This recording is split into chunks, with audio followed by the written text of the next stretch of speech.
बिस्मिल्लाहिर्रहमानिर्रहीम।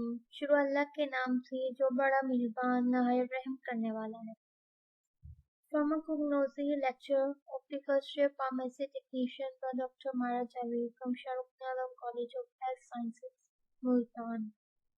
Today we are going to study chapter 6, hypersensitivity.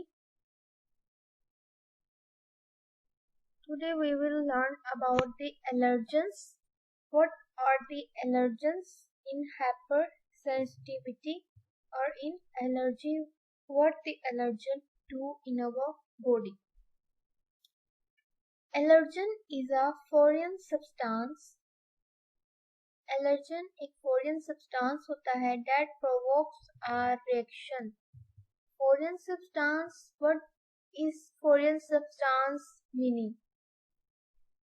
Foreign is any unfamiliar thing यानी कोई भी अजनबी चीज जो जिस्म के अंदर दाखिल हो जाए, जो आपके रेस्पिरेटरी सिस्टम के थ्रू या माउथ के थ्रू या किसी भी चीज के थ्रू, हैंड्स के थ्रू आपके जिस्म के अंदर दाखिल हो जाए, वो फॉरेन सब्सटेंस होता है। और उसके थ्रू कोई भी आपकी बॉडी के अंदर रिएक्शन हो रहा होता है, तो उसको जो सब्सटेंस है उस चीज को हम क्या कहते हैं? एलर्जन कहते हैं। जो हमारी बॉडी के अंदर कोई भी रिएक्शन प्रोड्यूस कर रहा होता है, वो सब्सटेंस कोई भी अजनबी सब्सटेंस जिसे आपकी बॉडी ना जानती हो या फिर वो उसके लिए अनफेमिलियर हो और वो उसको अपने लिए डेंजरस समझे, वो एलर्जन सब्सटेंस कहलाता है।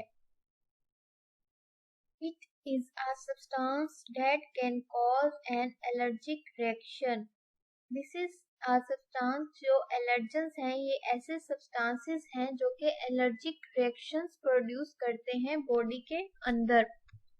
Allergens are dead particles in some people that immune recognizes as foreign or dangerous. ठीक है, but cause no response for most people. Allergens यहाँ पे अगेन डेफिनेशन में वो वही बात दोहरा रहा है that these are dead particles in some people जो जो हमारा इम्यून सिस्टम है वो रिकॉग्नाइज करता है एज एन फॉरियन यानी कि अजनबी या फिर अनफेमिलियर हमारी बॉडी के लिए, या फिर डेंजरस समझे उस चीज को इम्यून सिस्टम के लिए, रेस्पिरेटरी सिस्टम के लिए। एंड कुछ लोगों में होता है कि वो जो एलर्जेंस हैं कोई रेस्पॉन्स प्रोड्यूस नहीं कर रहे होते, जबकि कुछ लोगों में वो एज अ डेंजरस और फॉरेन सब्सटेंस के तौर पर बॉडी उन्हें रिकॉग्नाइज कर रहा होता है। So you quote what is allergen? It is a foreign substance that provokes a reaction in the body. ठीक है, एलर्जन वो सब्सटेंसेस हैं जो कोई भी एलर्जिक रिएक्शन कॉज कर रहे हैं। These are the allergic substances, foreign substances जो हमारी बॉडी के अंदर जाकर दाखिल होकर कोई भी प्रॉब्लम कॉज करते हैं, एलर्जिक रिएक्शन प्रोड्यूस करते हैं, एलर्जेंस कहलाते हैं।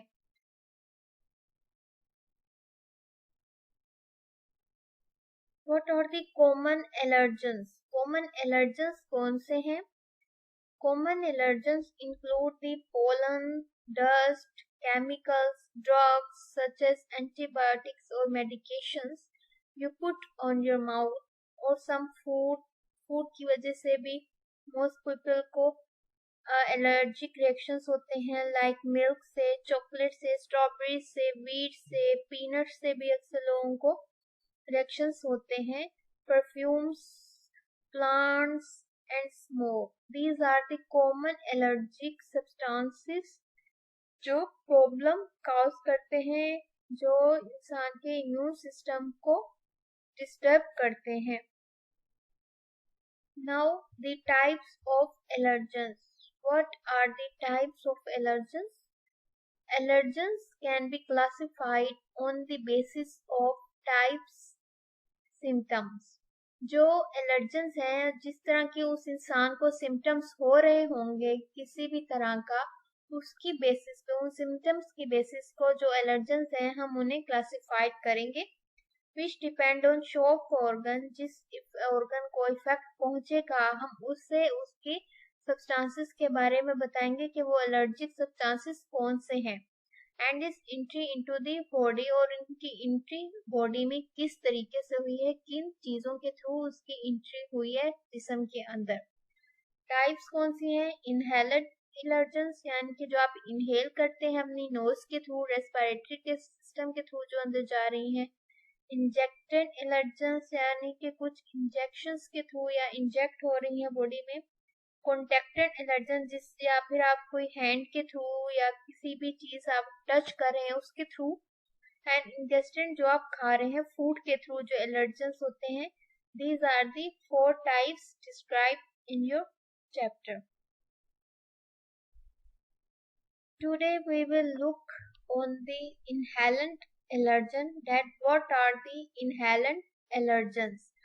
From the inhalant you are well known, आपको पता चल गया होगा कि inhalant क्या कह रहा है हमें, जो हम inhale कर रहे हैं नोज के थ्रू और जो रेस्पिरेटरी सिस्टम के अंदर जा रहा है इनहेल होकर, inhalant allergens कहलाते हैं। inhalant allergens, these allergens are dispersed in air, ये जो allergens हैं, जो फॉरेन सब्सटेंसेस हैं, पार्टिकल्स हैं, ये हवा में फैले हुए होते हैं, डिस्पर्स्ड होते हैं। When we inhale air, जब हम सांस लेते हैं, inhale करते हैं, these allergens are also enter in our respiratory tract and cause of the allergy. ठीक है, जो फॉरेन पार्टिकल्स हैं, जो सब्सटेंसेस हैं, जैसे पोलन्स, डस्ट, स्मोक्स, ये क्या है, ये हवा में मौजूद होती है ना। जब हम इनहेल करते हैं, सांस लेते हैं, इनहेल करते हैं, तो ये जो एलर्जेंस हवा में मौजूद होते हैं, तो ये हमारे नोज के थ्रू, इनहेलेशन के थ्रू रेस्पिरेटरी ट्रैक के अंदर दाखिल हो जाते हैं और एलर्जी कॉज करते हैं। ठीक है, मोस्ट कॉमन किन के थ्रू हमें रेस्पिरेटरी थ्रू के एलर्जेंस कौन से होते हैं? पोलन्स हो सकते हैं, डस्ट के थ्रू एलर्जी हो सकती है, स्मोक से हो सकती है। स्मोक नाउअडेज बहुत फैली हुई थी, उससे लोगों को एलर्जिक रिएक्शंस हो रहे थे। And perfumes, even perfumes also cause the allergic reactions. This is a picture showing the human, and these are the foreign substances, these are the allergens, these are the allergens which are inhaled, जो inhaled हो रहे हैं through the nose और respiratory tract के अंदर जा रहे हैं और allergic reaction produce कर रहा है उस इंसान के अंदर। Inhalant allergens are airborne substances, ये airborne होते हैं, यानी कि inhale हम किस तरह से करें, हवा से कर रहे हैं, तो ये airborne हवा में मौजूद होते हैं ये substances। जैसे कुछ केमिकल्स जो होते हैं, some chemicals हैं, ये भी respiratory disorder cause करते हैं, respiratory diseases cause करते हैं। Inflammation in the nose, nose में swellings हो जाती है, inflammation जख्म हो जाता है, and lungs में खराबी पैदा हो जाती है। Inhalant allergens are airborne substances such as chemicals causing the respiratory disease, inflammation in the nose and lungs. ठीक है, जो inhalant substances हैं ये airborne होते हैं, हवा में मौजूद substances हैं, chemicals हैं जो respiratory diseases cause कर रहे हैं, inflammation cause कर रहे हैं nose में and lungs में, और फेफड़ों में जाकर रेस्पिरेटरी ट्रैक के थ्रू ये डिजीजेस पैदा कर रहे हैं, उन्हें फॉरेन सब्सटेंसेस के थ्रू ये डिस्ट्रॉय हो रहे हैं।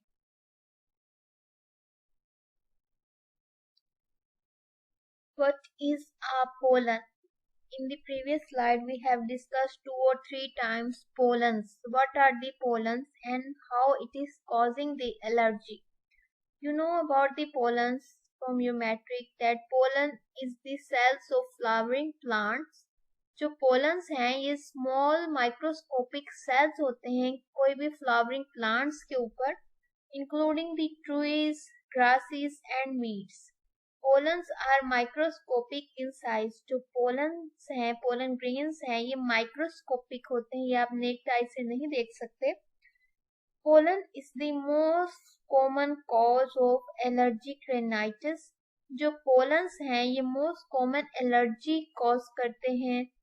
समटाइम्स हे फीवर, हम उसके थ्रू जो एलर्जी हो रही है उसे हे फीवर भी कहते हैं। ये मोस्टली जब प्रोबेबली स्प्रिंग आने वाला होता है या मौसम चेंज हो रहा होता है तो पोलन्स ग्रेन्स बहुत ज्यादा फ्लावरिंग प्लांट्स के उड़ना शुरू हो जाते हैं, जो कि पोलन एलर्जी होती है लोगों को, एलर्जिक रेनाइटिस जिसे हम कहते हैं। Now we will see how many trees, weeds and grasses are there जो क्या कॉज कर रहे हैं, इनहेलेंट एलर्जन कॉज कर रही हैं मोस्ट ऑफ द पीपल में। This is a picture guide to common inhalant allergens. I have shown the extra things to you कि कौन कौन से grasses होती हैं, कौन कौन सी weeds होती हैं, these are the weeds, कौन कौन सी weeds होती हैं, कौन सी grasses होती हैं, कौन से trees ऐसे हैं जो inhalant allergens के तौर पे काम करते हैं, inhalant allergens के तौर पे एक्ट कर रहे होते हैं और लोगों में एलर्जिक reactions प्रोड्यूस करते हैं। These are the grasses names. This is shown in the picture, grasses name, you can see it from there. And this is the time of pollination. Like this is the grass, this is the bahia grass, and its time of pollination is from spring to summer and fall. ये spring में होता है, summer and fall में जो इसके pollens हैं वो उड़ते हैं हवा में, जो कि एलर्जी कॉज करता है। And these are the times of pollination, जब पोलिनेशन हो रही होती है। And from weeds we can see this the common ragweed, इसका time of pollination late summer होता है एंड फॉल में पोलिनेशन होती है इसकी, और जो एलर्जी रिएक्शंस कॉज करती है। And in the trees this is the acacia tree and its time of pollination is late winter to early spring, जो कि पोलन्स इसके इन सीजन्स के थ्रू हवा में प्रेजेंट होते हैं जो एलर्जी कॉज कर रहे होते हैं। These are the various trees showing in the picture.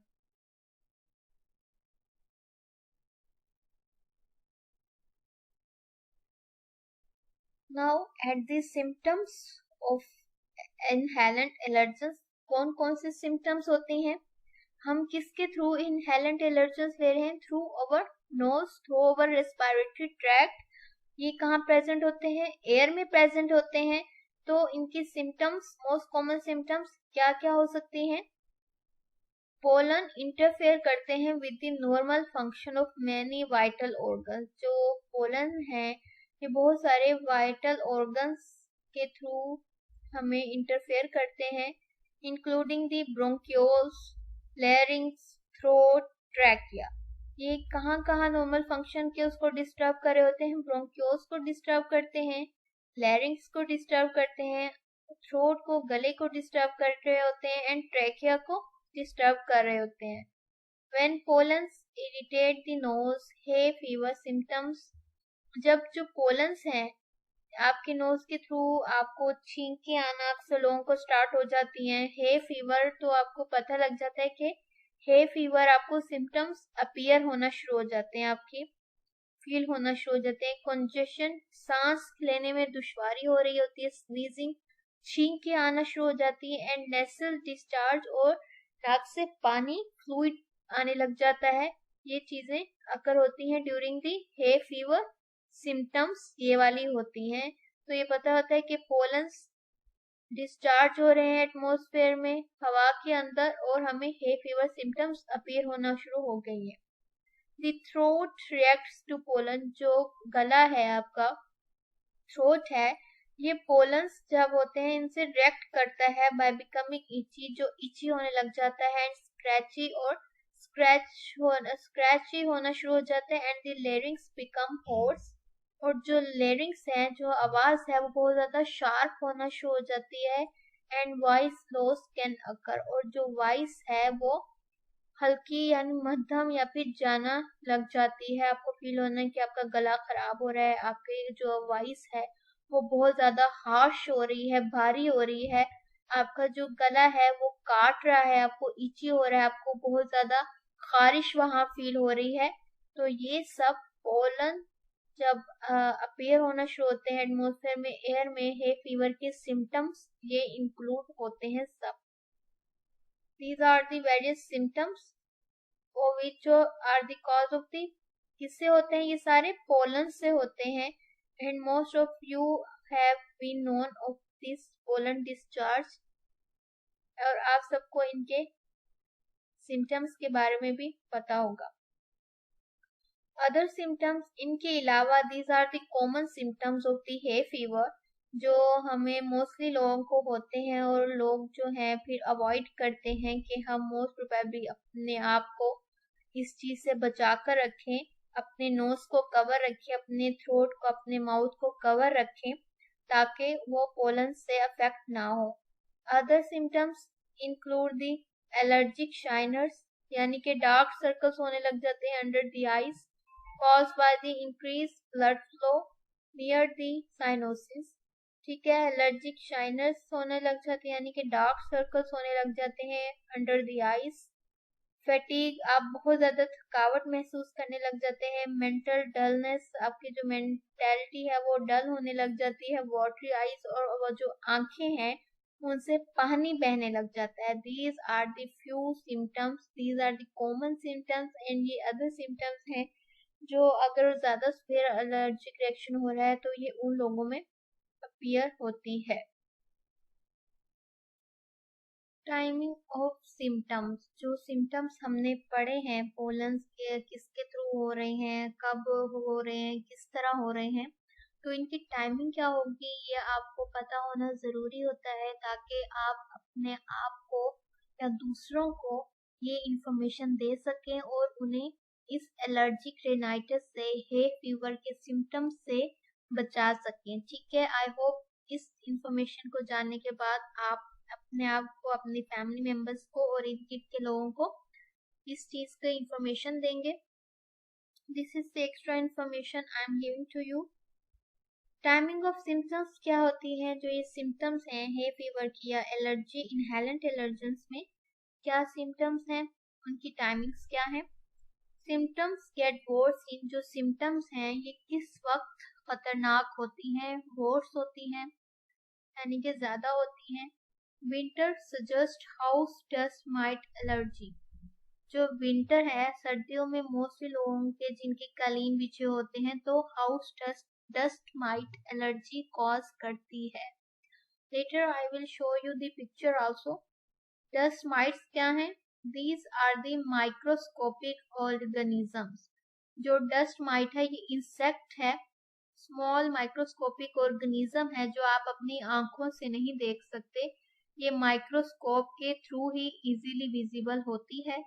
ठीक है, that can leave and thrive through out homes and schools, जो घरों में और स्कूलों में फलती फूलती है, पाई जाती है। These mites and their waste products, ये जो माइट्स हैं, जो ऑर्गेनिज्म है माइक्रोस्कोपिक, और उनका जो वेस्ट प्रोडक्ट है, मवाद है, ये कहाँ कहाँ प्रेजेंट होता है? बेडिंग में and pillows, carpets and cloth. इसलिए कहते हैं हमेशा अपने कपड़ों को, अपने पिलोज को, अपने बेड को हमेशा झाड़ें, कपड़े साफ सुथरे डस्ट करके पहने, ऐसे कभी भी कोई चीज वेयर ना करें, ना ही बगैर अपना बिस्तर झाड़े आप रात को सो। This is the dust mite picture I have shown here, and these are the myths and facts जो डस्ट माइट को लेकर लोगों ने कायम किए हैं। This is the dust might जो कि माइक्रोस्कोपिक ऑर्गेनिज्म है। This is the 6 leg insect, microscopic organism. ठीक है, dust mite are a real problem for millions of people, but there is a lot of false information being spread about them। ठीक है, उन्होंने कहा है जो dust mites हैं ये मिलियन ऑफ लोगों के लिए जो है बहुत प्रॉब्लम कॉज करती है, लेकिन इसके बारे में बहुत गलत इंफॉर्मेशन भी स्प्रेड की जाती है। They can not bite you, ये आपको काट नहीं सकती। Number 2, you cannot feel them crawling on your skin. Even आप इसको फील भी नहीं कर सकते कि वो आपके स्किन के ऊपर क्रॉल कर रही हैं। You cannot see them with the naked eye. आप इन्हें नेक्ड आई से नहीं देख सकते क्योंकि ये 0.3 मिलीमीटर साइज की होती हैं। क्योंकि माइक्रोस्कोपी की 0.3 मिलीमीटर का तो हम देख सकते हैं, वरना नेक्ड आई से हमें ये नहीं दिखाई देती। They can cause allergies. ये एलर्जीज कॉज करती हैं, like allergic nose, asthma and eczema, यानी कि स्किन पे जो रेड रैशेस अपीयर हो जाते हैं, एक्जिमा, ये कॉज करती है। Primarily lives on dead skin cells, ये डेड स्किन सेल्स के ऊपर पाई जाती है। Dust mites are present in all the homes, जो डस्ट माइट्स हैं ये हर घर में पाई जाती है। They are most prevalent in humid climates, जो humid होती हैं climates, wetty climates जो हैं ये वहाँ ज़्यादा पाई जाती हैं। They live on mattresses, ये mattresses के ऊपर होती हैं। Bedding, beds के ऊपर होती हैं। Upholstered furniture, वो फर्नीचर जो बहुत पुराने यूं पड़ा हुआ है, झाड़ा नहीं हुआ, ना साफ किया हुआ है, कारपेट्स के ऊपर हो सकती हैं। एंड कर्टन्स, और पर्दे जो आपके कर्टन्स घरों में लगे होते हैं उन पर हो सकती है। This is the dust might facts, जो हैं कि ये क्या क्या करती है, किस तरह होती है, कहाँ कहाँ पाई जाती है।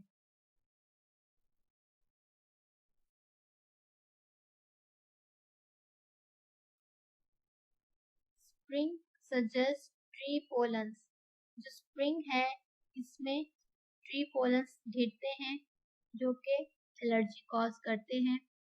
Last week of May to first 2 weeks of July suggest the pollen grains। अगस्त से लेकर ऑटम तक मोर्स गिरते हैं। Due to smoke and smoke भी जो है एलर्जी हो सकती है। स्मोक क्या है? The allergic attack due to bad environment is termed as environmental allergy। जो एलर्जिक अटैक है ये बैड इन्वायरमेंट यानी कि ख़राब मौसम की वजह से भी, इन्वायरमेंट के भी इर्द गिर्द अगर आप लोग स्मोकी एरिया में रह रहे हैं या फिर इंडस्ट्रियल जोन जो है उसमें बहुत ज़्यादा धुआं है, उसमें जो पार्टिकल्स हैं वो जो गिर रहे हैं स्मोक के पार्टिकल्स, उनसे भी आपको इन्वायरमेंटल एलर्जी हो सकती है। ठीक है, ये स्मोक के थ्रू एलर्जी हो सकती है। जो आप किसके आप इंडस्ट्रियल जोन में रह रहे हो अगर कोई, सो यू में नो के वहाँ पे जो मोस्ट लोगों को है वहाँ पे अस्थमा प्रॉब्लम्स हो जाती हैं, डिकंजेशन हो जाती है, सांस लेने में दुश्वारी होती है, अक्सर उन्हें स्नीजिंग रहती है, छींकें आती रहती हैं। तो ये इन्वायरमेंटल एलर्जी होती है due to smoke. If a person lives in smoky area or industrial zone, we can examine his allergic to smoke। तो हमें अगर वो पर्सन स्मोकी एरिया में रह रहा है या फिर इंडस्ट्रियल जोन हो गई तो हमें इजीली पता चलेगा कि वो जो पर्सन है उसे जो एलर्जी है वो किस वजह से हो रही है और क्यों हो रही है, क्योंकि वो एलर्जिक है स्मोक से। आई होप टुडे लेक्चर आपको अच्छे से समझ आ गया हो, आपको पता चल गया हो एलर्जेंस क्या होते हैं, उनकी एलर्जेंस की किस वजह से होती हैं, कॉजेज क्या हैं, पोलन्स के थ्रू, परफ्यूम्स के थ्रू, डस्ट के थ्रू, किस ऑर्गेनिज्म के थ्रू हो सकती है allergy. And we have studied the symptoms also, we have studied the dust mite and we have studied the smoke and the timings of symptoms also. Thank you so much.